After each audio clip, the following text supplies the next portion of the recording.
Hey everyone, Bill Huizenga. It's quite a day here in Washington. After a very productive, challenging, robust family internal meeting of the Republican caucus yesterday, we thought we had a path forward that was going to include keeping the government open while we were working on appropriations bills and passing the Department of Defense authorization to get that underway, to get over to the Senate. Unfortunately, that unraveled today on the House floor. So we did not end up having that vote.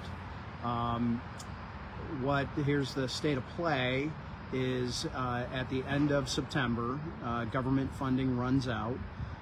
There is an internal agreement that we are not going to fund the government at the same level as it was last year, which is frankly bloated. Additional dollars that had still been remaining from COVID funding. It's really, frankly, Nancy Pelosi priorities in a lot of this. We are needing to get back on track with proper appropriations process, and just as important, to make sure that we are actually tackling our long-term debt. We've crossed the threshold of $33 trillion. If you don't follow me on Twitter or X, I encourage you to do so. I had a tweet today commenting on some of the additional debt that had been racked up just in the last month. And it's pretty stunning. So here's the state of play. We were not able to get that appropriation bill passed. I have been advocating for a long time.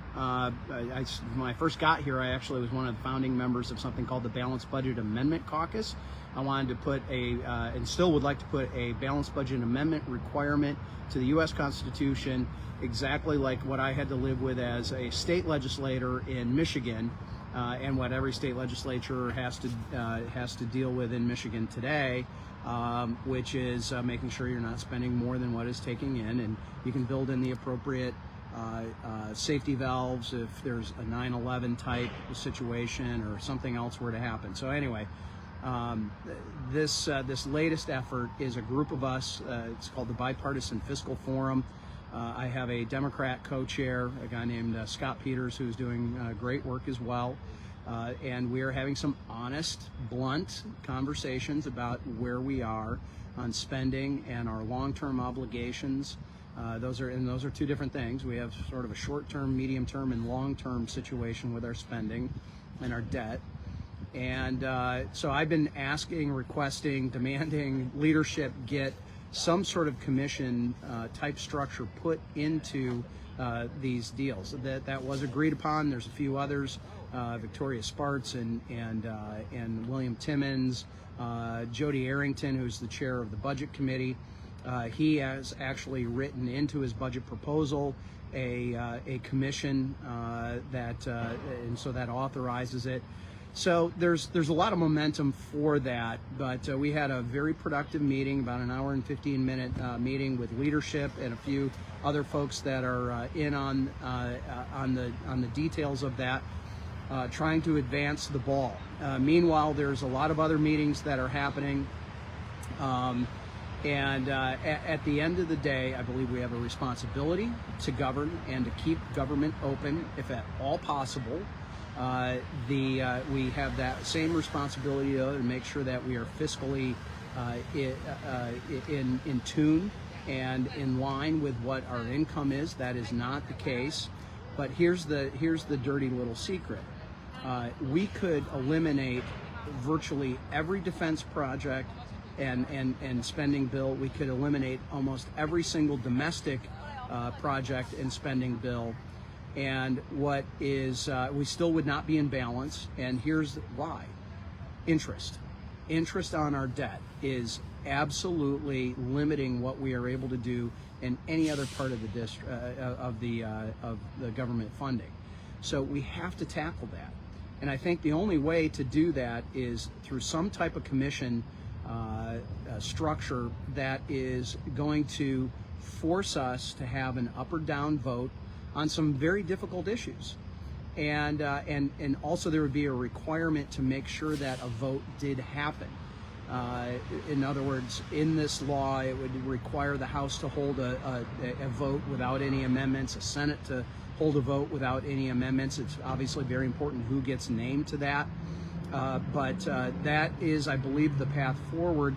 In the meantime, we have to keep the government open. It is just going to pull our eye off the ball, the long-term ball. And don't get me wrong. We are talking billions, and the debate is we're up over $1.5 trillion in spending for this year is what has been proposed. We're trying to bring that down, but those billions pale in comparison to what the real issue is, which is all these unfunded trust funds, or underfunded, I should say, trust funds that are out there. So obviously I'm here in Washington, sticking around. We are potentially having votes this weekend. It's unlikely. Sunday and Monday is Yom Kippur, part of the Jewish holiday, one of the high holy days for them. So we will not be having session on Sunday or Monday for sure. We'll see what's going to be happening tomorrow and potentially Saturday. I do know, in fact, I just literally was going to do this earlier, but I was just having a conversation with one of our leadership folks who was kind of filling me in on some of those details. I know the appropriations folks are moving ahead. The appropriations committee is working on this. Various factions within our Republican conference are continuing to have conversations, which is a good thing. We need to have that. There is progress being made.